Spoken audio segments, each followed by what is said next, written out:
vous raconter tout simplement d'où vient de la démocratie. Alors, vous l'avez déjà compris, ça vient du sentiment partagé par une partie sans doute, et peut-être même la totalité de cette assemblée, et puis les gens que vous allez voir à la tribune, du fait que c'est pas possible, en fait, de continuer à regarder comme des spectateurs s'avancer la catastrophe de mai 2017, parce que de toute façon ça va en être une, il va y avoir à peu près 2 tiers de Français qui vont être très mécontents du résultat, quel que soit le résultat, donc bon, c'est pas satisfaisant pour personne.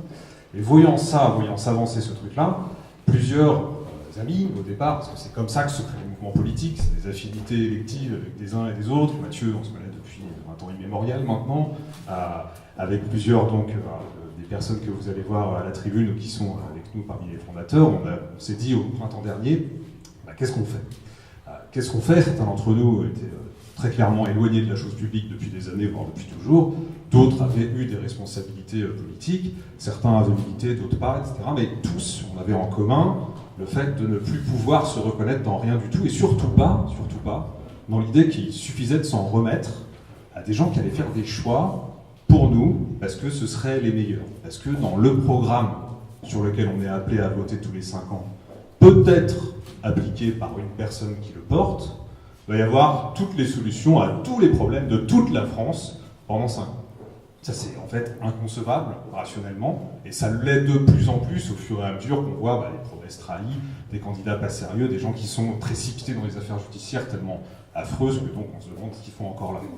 Voilà un peu d'où on est parti. En fait, du coup, la question qu'on s'est posée derrière, c'est sur quoi est-ce qu'on peut agir? En tant que citoyens ordinaires, puisqu'on était finalement dans cette position-là, on l'est toujours, en tant que citoyens ordinaires, qu'est-ce qui fait qu'on va pouvoir agir sur un système politique qui dysfonctionne?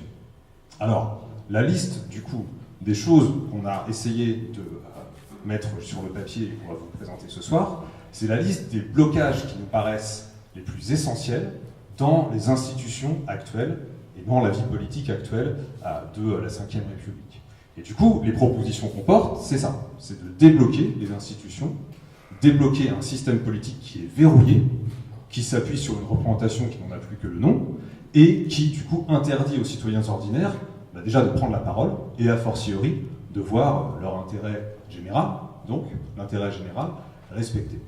Du coup, l'ambition dès le départ de la démocratie, elle a été à la fois de donner la parole, et plus encore que la parole, donner du pouvoir aux citoyens ordinaires, et, ça va avec, du coup, de renouveler la classe politique.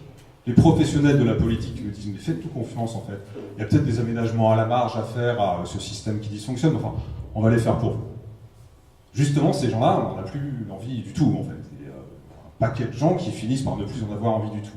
Et il faut justement avoir en tête que ces gens ne sont pas prêts à lâcher le pouvoir tout de suite. Il va falloir mettre un coin dans la porte.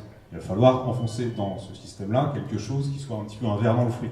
Prenez la métaphore qui vous ira mieux, mais en tout cas, vous voyez l'idée, c'est que les candidats aux législatives que À nous la démocratie soutient sont des candidats qui se présentent à une élection pour être le ver dans le fruit, donc, de l'Assemblée, de la future Assemblée nationale.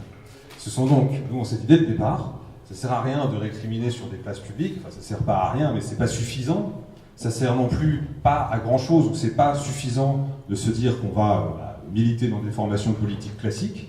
Il vaut mieux qu'on donne la parole directement et on soutienne encore une fois les gens qui vont être missionnés en quelque sorte par leurs électeurs pour aller porter des propositions de transformation radicales du système politique. Radicales, mais vous le verrez, ambitieuses, mais très finalement techniques, limitées parfois même qui ont l'air de se cantonner à un tout petit aspect, mais qui à chaque fois donc ont cet aspect de déverrouillage des institutions.